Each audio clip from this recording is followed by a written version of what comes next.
Good morning, everyone. Look at you all here still on a Saturday. I am so impressed. Don't you know there's good shopping to be done? No, but I know why you're really here. You're really here because it's a very exciting session. And I'm so excited to be able to first give the keynote speaker of the day, because you're invited speaker, Dr. Marni Falk, who is Distinguished Endowed Chair of PEDS at CHOP, and then also has an appointment over at University of Pennsylvania. And she is the Executive Director of the Mitochondrial Medical Frontier Program at CHOP, which is pretty exciting because I feel like sometimes our mitochondrial diseases don't have as much of a home as we would like for them to have. And so I'm excited that she's going to tell us more about what we should be doing and what work they've been doing.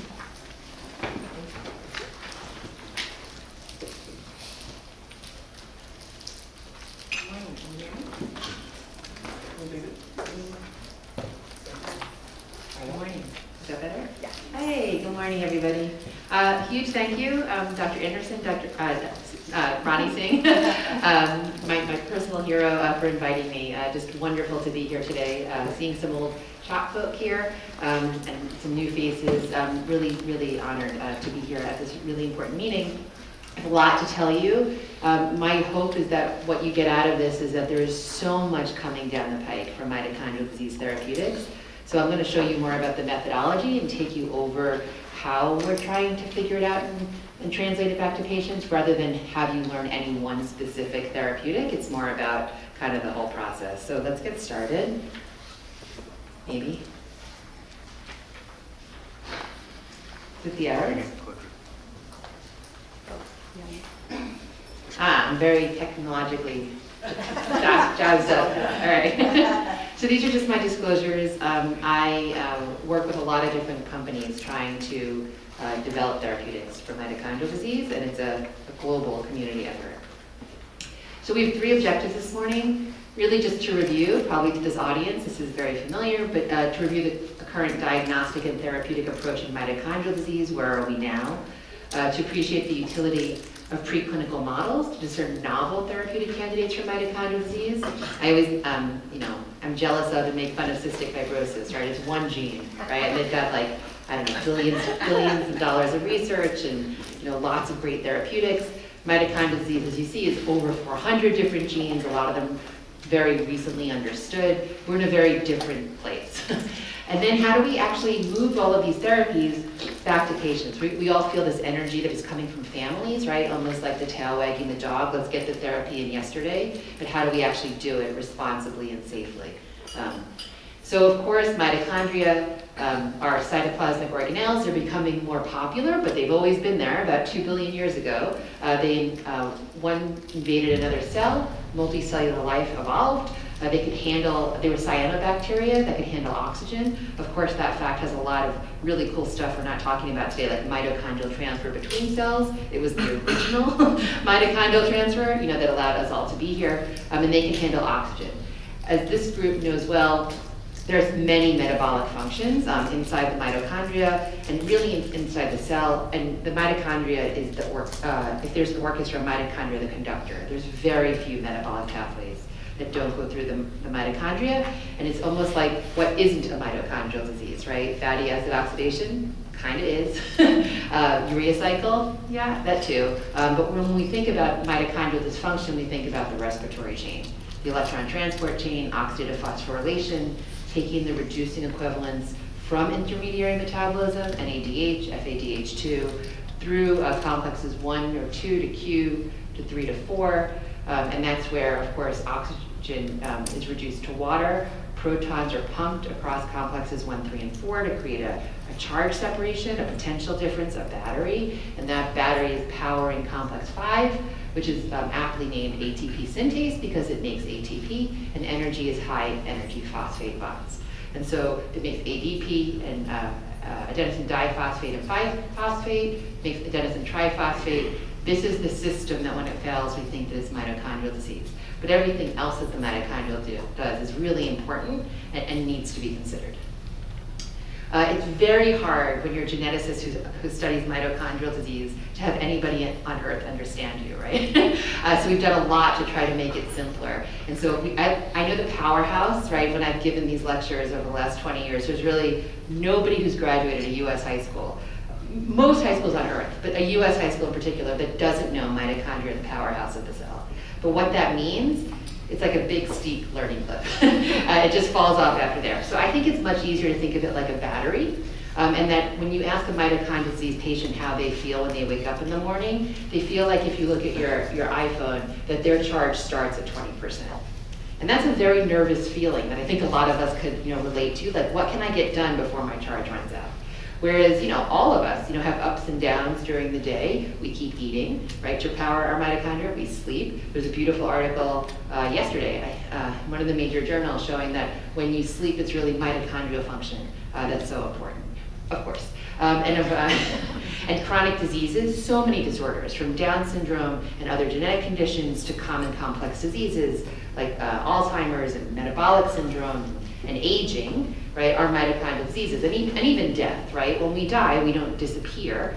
Our mitochondria stop making energy, right? Like that's what happens. And so there's a huge amount of energy and interest, no pun intended, in elite athletes as well.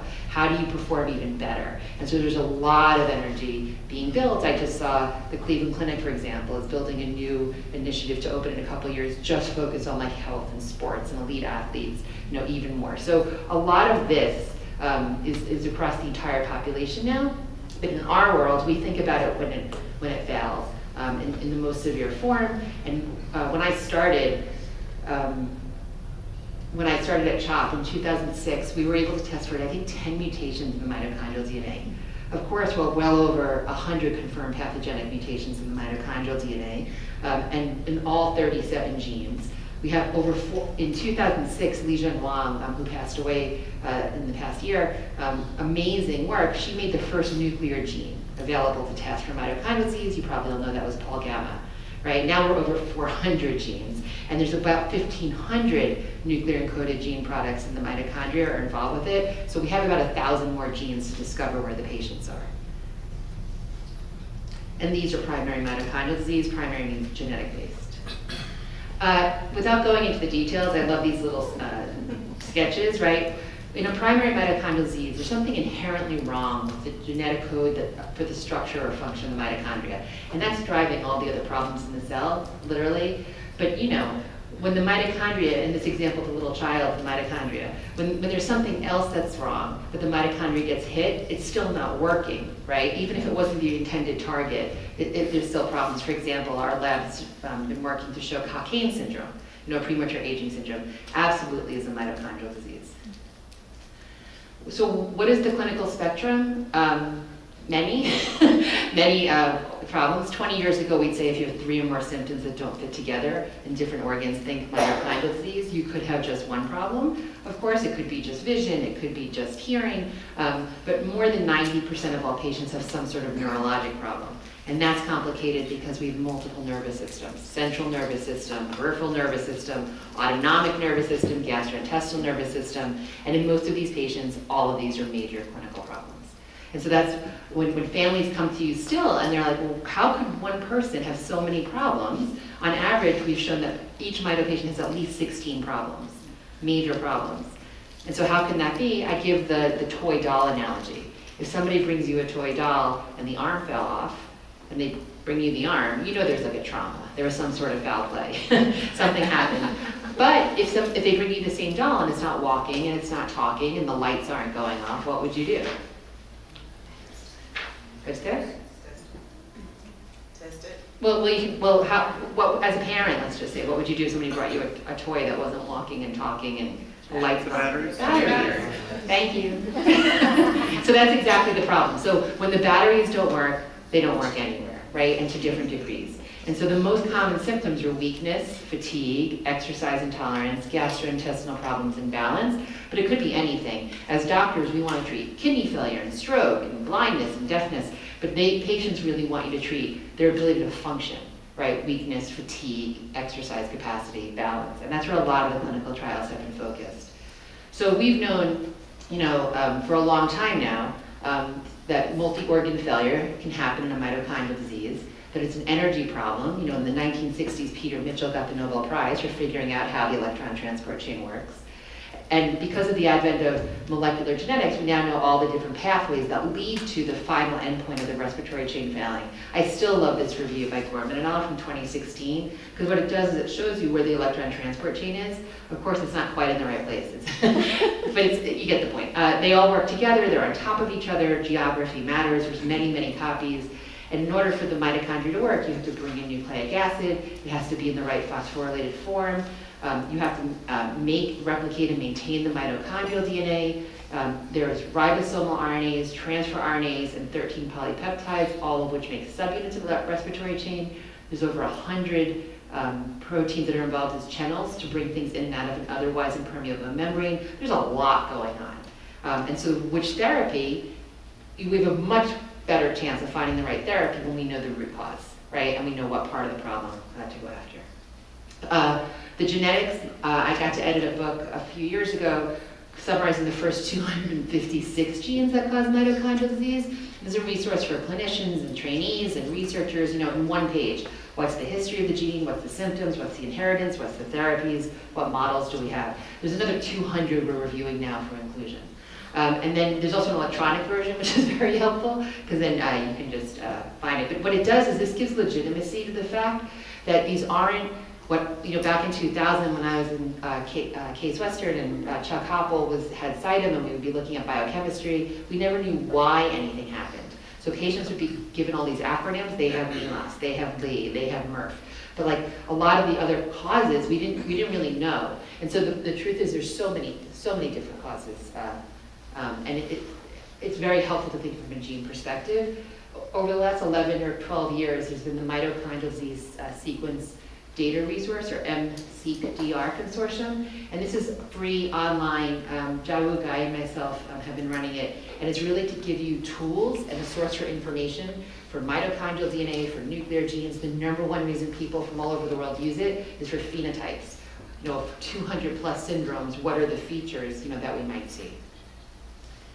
Lee syndrome, I can't give a lecture without mentioning Lee syndrome is the most common phenotype of mitochondrial disease. We have adults with this as well. We follow about 200 patients with this at CHOP.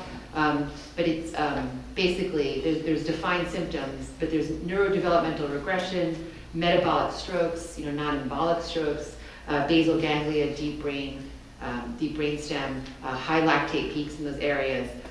We now, through a ClinGen consortium, found at least 113 different genes that cause this.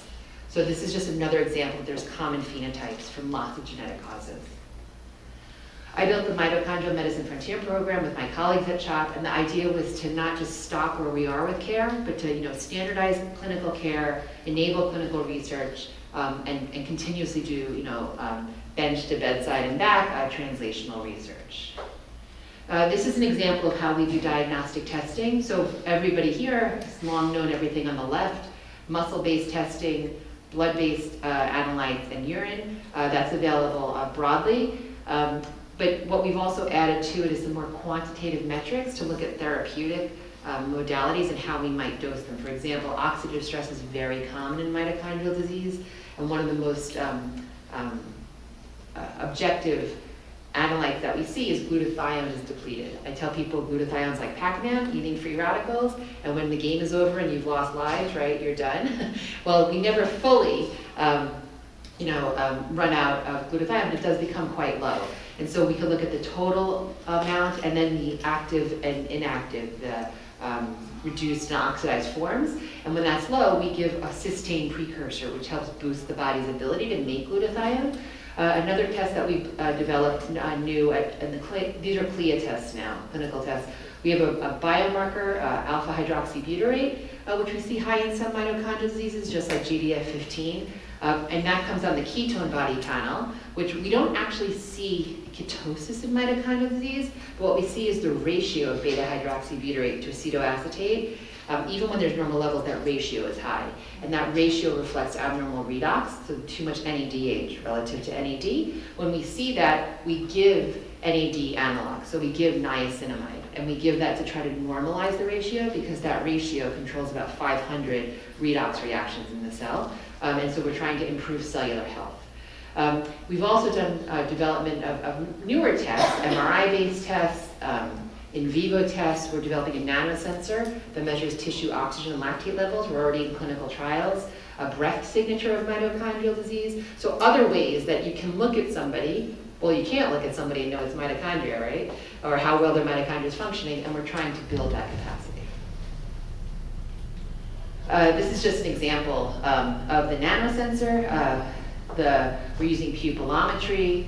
We're using exercise as the only really proven therapy for general mitochondrial disease. But if it's catch-22, if you have mitochondrial disease, you can't exercise. But exercise is good. So we're testing out other methodologies. There's this thing called passive exercise, or passive acceleration. You don't move, the bed does. You don't move, the machine does. And so we're using this as a diagnostic to see if it stimulates the body enough that we can measure analytes that change. And so these are all in clinical trials. We also have a really cool exercise test that was developed at Penn where we could look at not ATP, but phosphocreatine, another form of phosphate bonds. And we can quantify it very nicely in every muscle in the leg. And so you're awake, you push on a pedal for 2 minutes, and we can measure your total creatine and your phosphocreatine. When you exercise, you use up your phosphocreatine, you break your bonds. But anybody in this room, within a minute, you make more. And the rate at which you make more is dependent on the creatine kinase reaction, CK. And that is 100% coupled to your oxphos capacity. So without any IV, without any chemicals, without sedation or anything, we can measure your oxphos non-invasively in every muscle, let's say in your calf, before and after exercise. And we're working to get this to be a clinical test, but we already use it. Because a mitochondrial disease patient whose oxphos isn't working, 5 minutes later, 10 minutes later, they still haven't recovered their phosphocreatine. So they have very prolonged recovery, and we can quantify that. And then the hope would be is that as we treat people and find therapies, we can normalize that. So this is a review we put together about 5 years ago. The last review was from 2011, and we thought we better update it. And so this is in current opinions in pediatrics. So the idea is that most of the therapies that we give in what people call the cocktail, I don't use that term. I think cocktails are for parties. I think medicines are for the clinic, because you're actually trying to treat somebody regardless of the source. And I think that's a really important concept for people. This isn't something where we're trying to just improve general health. We're trying to treat the cellular pathology and disease.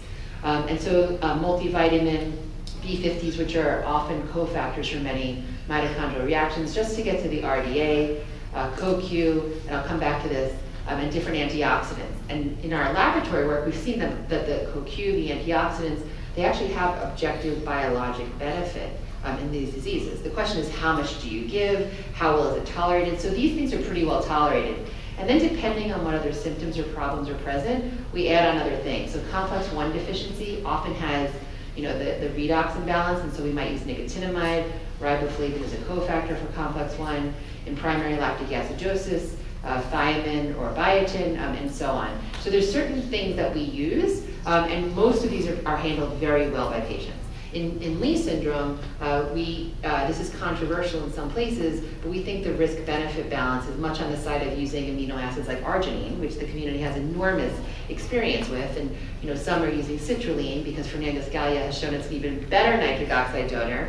For people with Lee syndrome or people who are at risk of having metabolic strokes, it may reduce the risk of having a metabolic stroke. So when you're in a situation where you have a known disease, and these are very disabling, or life-threatening events, we try to prevent it, or we give it intravenously when there has been a new neurologic event, and we show that about 50% of the time we get people back to their neurologic baseline by hospital discharge.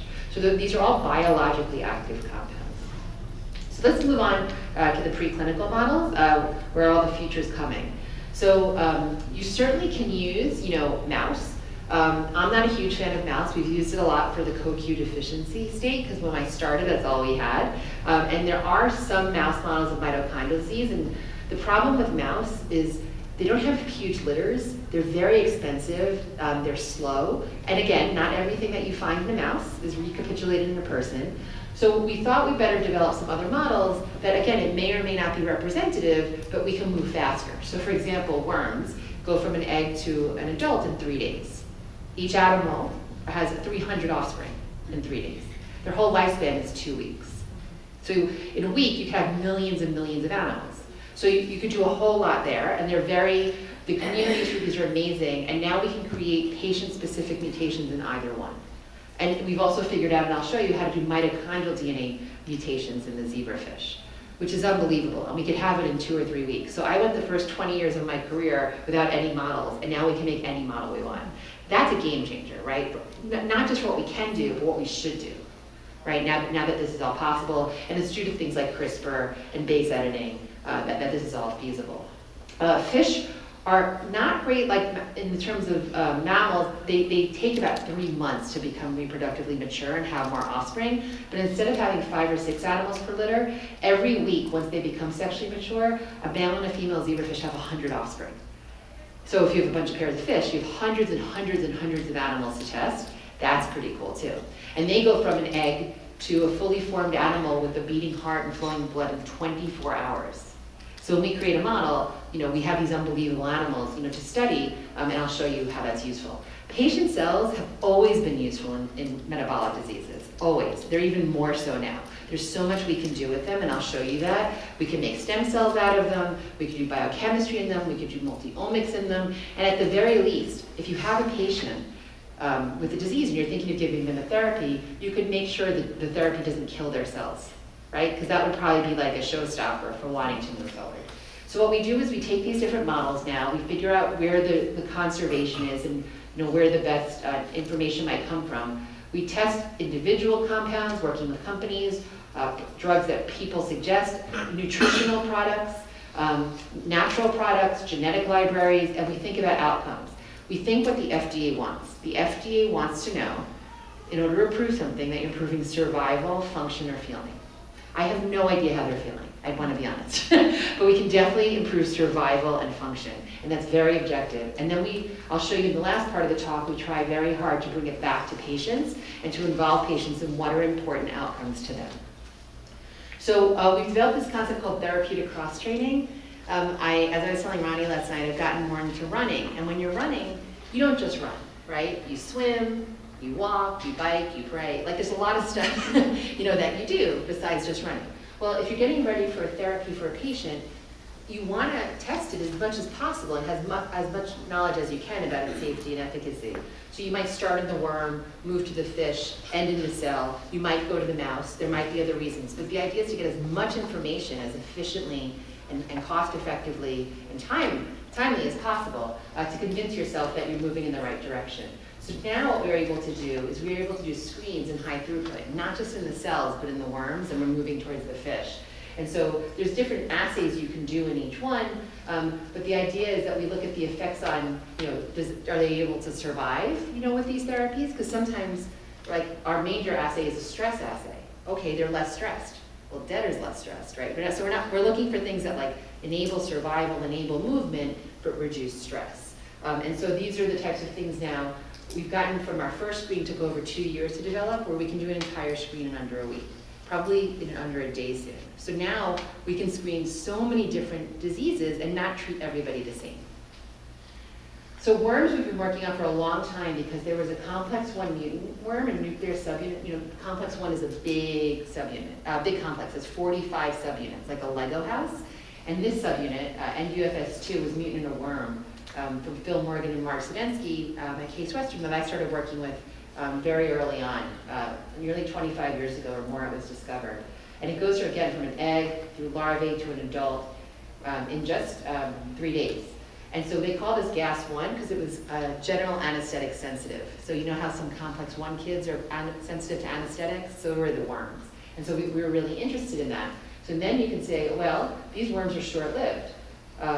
If we have a therapy that makes them live longer, how does that affect gene expression? How does that express metabolic pathways? How does that express mitochondrial physiology? So this is the original animal we had to work with for a long time. And we started to take all the therapies all the doctors were giving in clinic, right, or said should be given, cofactors, antioxidants, and we started testing them, and I grouped them into 3 buckets: signaling modifiers, metabolic modifiers, and antioxidants. And this is survival, so the animal's short-lived by about 50% compared to healthy wild-type worms. And you can see there were some therapies that at specific doses really made the worms live normal. And so there had to be some biologic effects here. We wanted to understand it. One was N-acetylcysteine. Vitamin E was pretty good too. All of these were significant. Dichloroacetate surprised us because this isn't a pyruvate dehydrogenase deficient animal, but dichloroacetate, and you'll see this as a theme, works in a lot of different mitochondrial diseases, and I think that's important to know. There was actually a paper out yesterday by Peter McGuire showing that dichloroacetate in a mouse model prevented infections in mitochondrial disease models because it's a little complicated, but it's pretty amazing. So what he showed yesterday, as I understand, I've talked to him about this, is that in the lung cells, they rely very heavily on oxphos. And in a mitochondrial disease situation, they have to use more glycolysis. And what happens is they wind up putting sialic acid, because of this, as a side product of glycolysis on the receptor, and the sialic acid becomes a hub, or the place where viruses enter the lung cells. So because mitochondrial disease patients are more glycolytic, the lung cells have more sialic acid, they're more susceptible to viral penetration. We'll have to see if this falls through, but it's another example of, and he actually showed dichloroacetate prevented that. So, I mean, we all know mitochondrial disease patients are very susceptible to regression with viruses. So if that was a way to help them, that's a pretty amazing advance.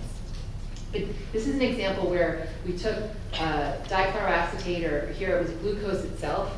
If you remember nothing else, the best therapy for mitochondrial disease is sugar, because they're very glycolytic. Their bodies are upregulated for it, and almost every sign of pathology we see goes away with sugar.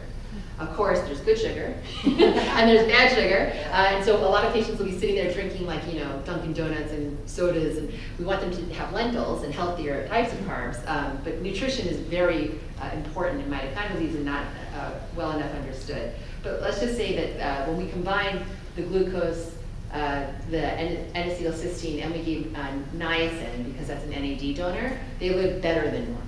And we've done this now in multiple models, and it's the whole idea that you have to maybe combine multiple therapies to get the benefit of some of the problems that's happening, to reverse some of the problems when the mitochondria fail.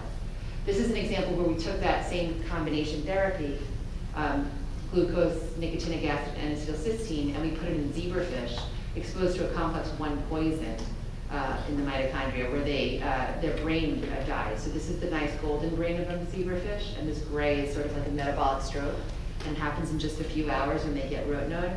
And you can see that if they were on this is just rotenone, they're moving less. So not only are their brains dying, they're moving less. They move a lot more when they were on this combination. This is at 4 hours, same thing at 10 hours. And then we can look at all the metabolites.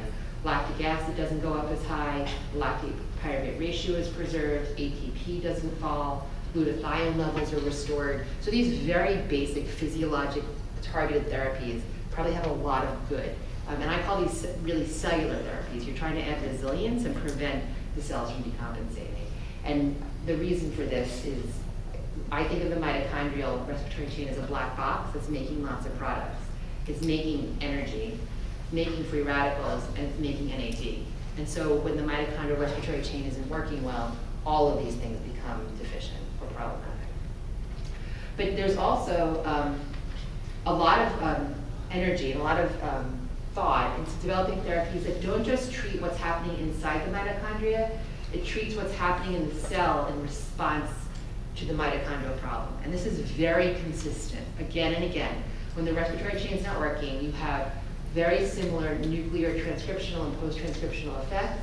You have the same sensing signaling network players upregulated, mTORC, AMP kinase, sirtuins, PPAR, FOXO, and whether it's primary or secondary, all of this comes into play to try and fix the problem. The problem is that just because it's an adaptation doesn't mean it's effective. It could be maladaptive, all of these changes. And so we and others started to say, well, what if we don't do anything to the mitochondrial function itself, but treat the cellular response. The idea is, again, the mitochondria is not working. Let's say AMP kinase is upregulated. Let's say, which affects mTORC. Let's say mitophagy is upregulated. What if we target these path nodes rather than the mitochondria itself? We target the response because there's too much stress in the cells from all this activity. We call it proteotoxic stress. And so once we thought of it that way, We said, well, there's a drug here that modifies this. There's these drugs like rapamycin and Probucol that modify mTOR. There's drugs that modify not just the signaling mediators, but the organelles themselves. You know, lithium changes mitophagy, cyclohexamide changes ribosome. So if mitochondrial disease isn't just a disorder of energy deficiency, but it's a disorder of too much stress, what if we minimize the stress? Is that therapeutic? The answer is yes. That's very therapeutic, and there's been a lot of trials now coming addressing this, and more on the way. I'll show you an example. So we had learned about 15 years ago, maybe, that Probucol, which was a drug developed for lipid disorders, it's still disputed how it works. We can talk more about that if you're interested. And rapamycin, which is an mTOR inhibitor, we started to learn in others, in a mouse model of mitochondrial disease, as well as in this mouse model of CoQ deficiency, that there was therapeutic benefit. And so we didn't touch the mitochondrial problem. This animal this is the prenyl diphosphate synthase subunit 2. So it can't put the isoprenyl tail on the benzoquinone ring to make coenzyme Q. And you can see that it gets this weird proteinase cast, it gets a lot of immune infiltrate, and it gets effacement of the podocytes. They just become flat, and they get very leaky kidneys, and they leak out albumin. But if we treat them with Probucol, they live. They don't get this terrible kidney disease, and if they have the kidney disease, we reverse it.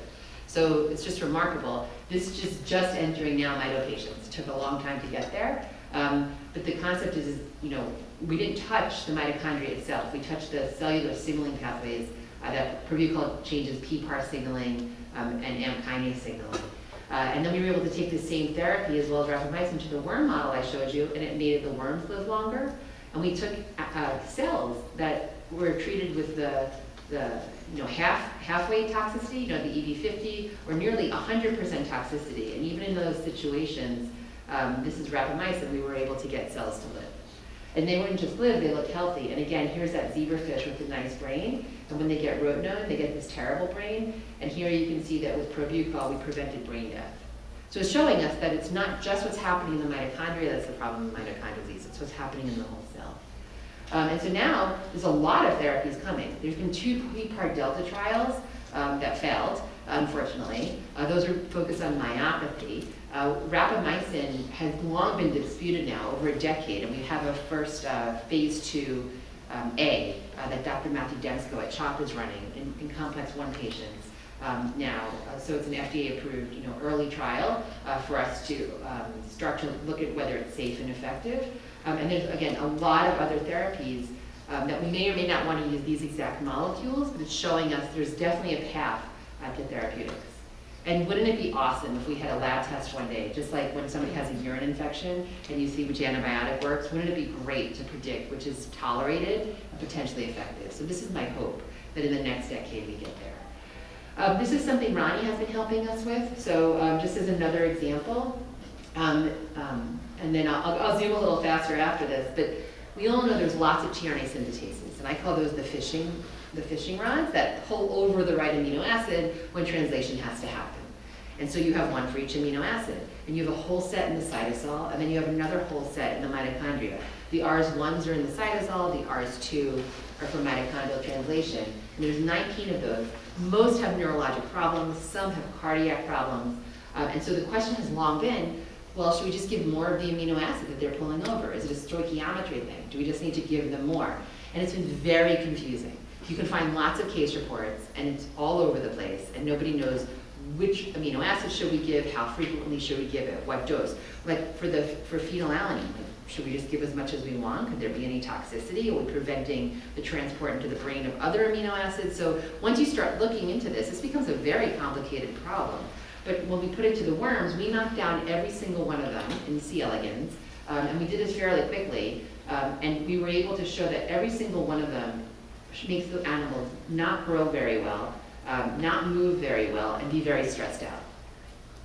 So when we put each animal with its specific cognate amino acid, so we tried it with just any amino acid, and it didn't work, and we gave it its specific. If it was pulling over aspartate, we gave aspartate. If it was pulling over lysine, we gave lysine. And we rescued all of these problems. Now, these animals were bathed in the amino acids, right, for a period of days. And so now the question is, well, how do we translate this back to people? And that's where Marni comes in. We have a consortium that we started, because clinicians, and maybe you've all been in this situation, patients come to you and they say, I'd like to be on the amino acid, but we don't know if we're helping or harming. And so we're trying to put together standardized protocols and consistent databases so we can learn how to do this for this entire class of disease. We've also been trying to move a lot faster, so rather than doing things manually, we've been trying to scale. We've been trying to use automation, we have robotics. Just as an example, we used to touch each worm, they're about 1 millimeter, on the head each day to see if it was alive. Now, that person quit. But it took him over a decade, and he could do about 6 conditions in about 2 months, right? But now we have a robot that twice a day shines a blue light. The animals don't like the blue light, they move. We take a picture before and after. Nobody gets carpal tunnel, everybody's happy. We could do this, about 100-fold faster, right? So we've learned what the problems are and how to measure them. And we have an assay also where you can just put them on a scanner like you would get from Best Buy, and you press the button twice and you get kind of like a bulk mass, and so you can actually see if they're moving. And so that's been really effective. We've now run FDA libraries in all these different diseases, and every time we run one, you can see how green they are. That means they're very stressed. We've put in transgenics for the unfolded protein response, and so it shouldn't be green, and then it becomes very green, and then we look for things that bring it down, like ivermectin, that famous drug from COVID. It's actually used as an anti-worm medicine. So it's a very good positive control, and there's a lot that we can do now, and it's all automated, and again, we can knock down any gene, really just knock it down a lot or a little, or we can create the patient mutations. It takes us about a month, it costs a few $1,000s. So it's just a different world. We could screen a lot. For fish, we could use both poisons, different doses to get greater degrees of inhibition, and now you can see all the ones on the right that are genetic mutations that we've created. So we've created RS mutations, different mitochondrial disorders, respiratory chain, and is a complex 1 disease and a complex 4 disease and a complex 5, are these all going to be treated the same? Probably not. There's going to be some common therapies, and working with Dr. Ecker and Dr. Sauberwall at UT Austin, they've developed a TAL-based system where for many mitochondrial DNA mutations, and we've created the ones in purple, we could actually create heteroplasmic mitochondrial DNA mutations that are sustained from generation to generation, and that's been a game changer. This is the paper that just went online yesterday at bioRxiv, so if you're interested, we can do more. But this took that same gene that was mutated in the worm, and we knocked it out in the fish. So we have a matched set, back to that cross-training model, and you can see there's a big deletion here. And it has a very severe, about an 80% reduction in complex 1 deficiency, in complex 1. It doesn't live very long. Its eyes don't form right, which is interesting because, all the lawn mutations are eye diseases, right? And so, so the eye here is very affected, and we learned how to we have to keep creating. We like developing new methodologies. So we learned how to do GCNS of analytes, amino acids and organic acids. So all the methodologies we would use in clinic, we developed here.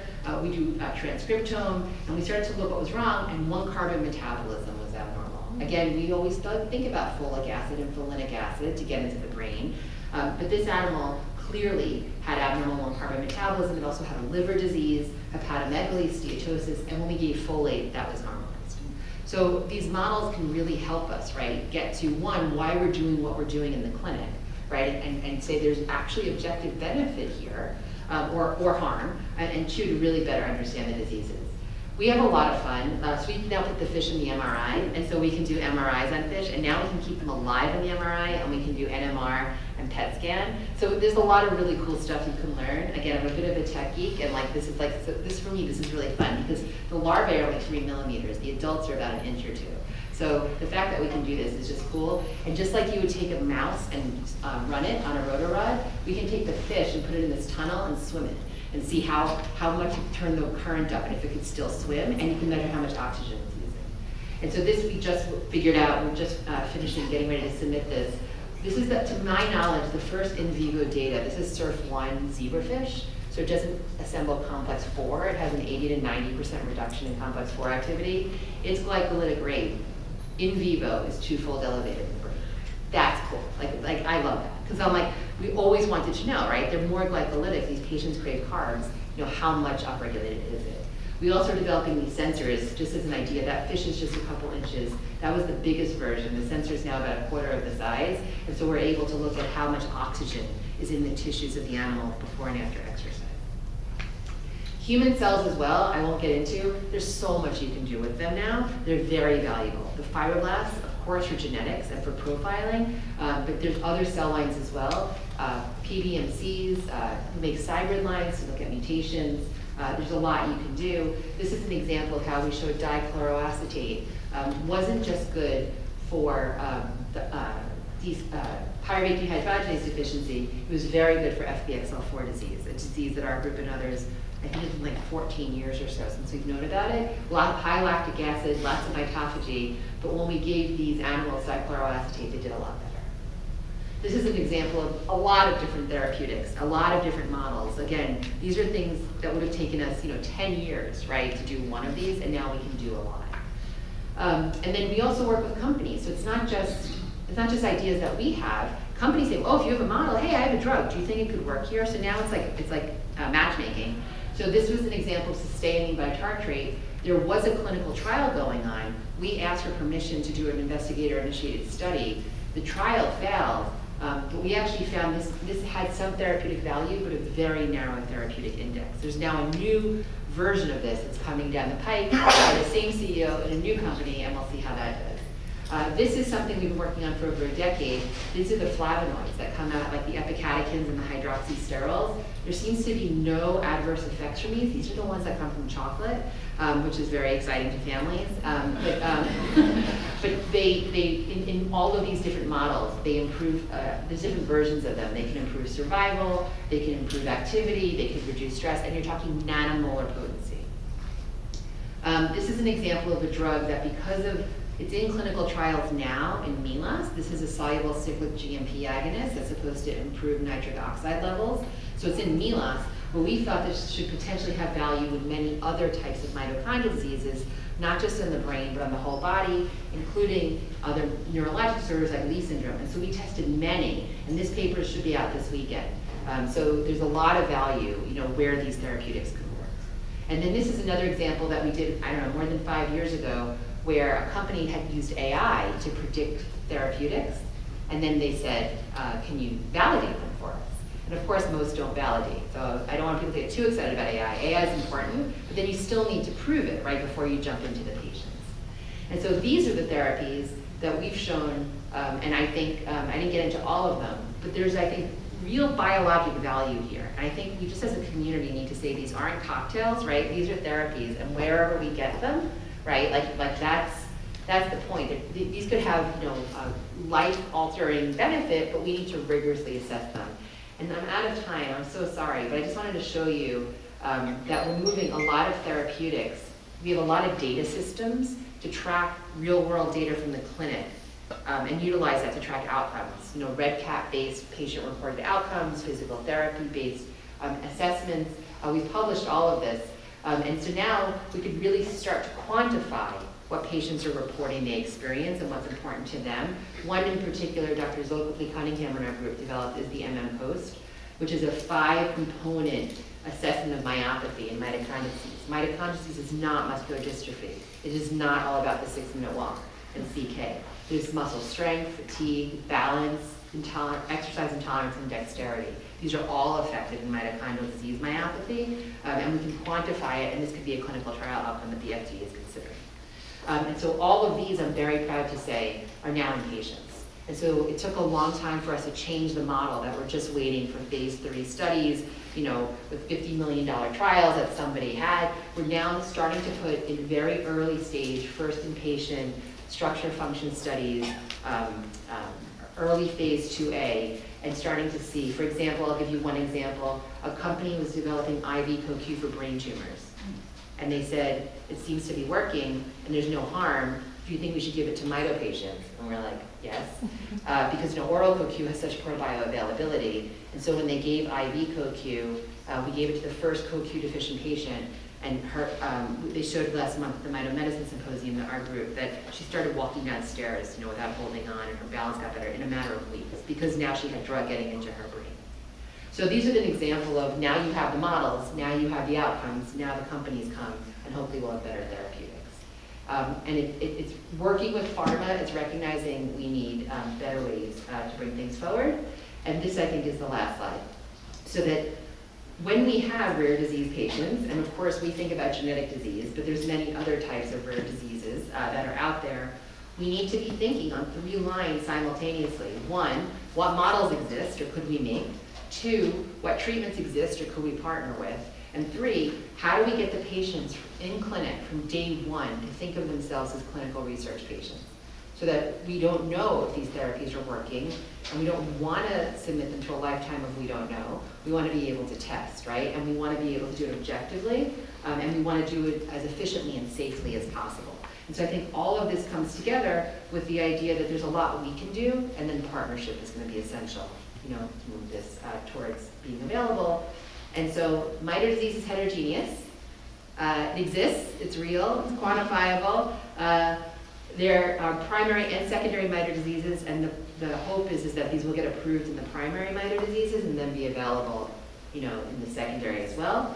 Preclinical modeling has never before been more possible. To me, this is the most exciting time in science we've ever seen, especially in rare disease. And there's no limit of therapeutics coming down the pike. And for us, it's almost like we're drinking out of a hose. There's so much happening. How do we control it in a way that we feel we're being responsible and rigorous and safe, but enabling things to move forward? And that's where I think consortium and clinical trial readiness comes in very importantly. And then of course, I think precision medicine is possible. I think there's going to be some therapies. Maybe it's good for a whole class. Maybe it's good for a specific gene. But I'm starting to see, and nutritional products as well, and cofactors, there is real biology here that these are changing, and we need to know how to control them. So thank you.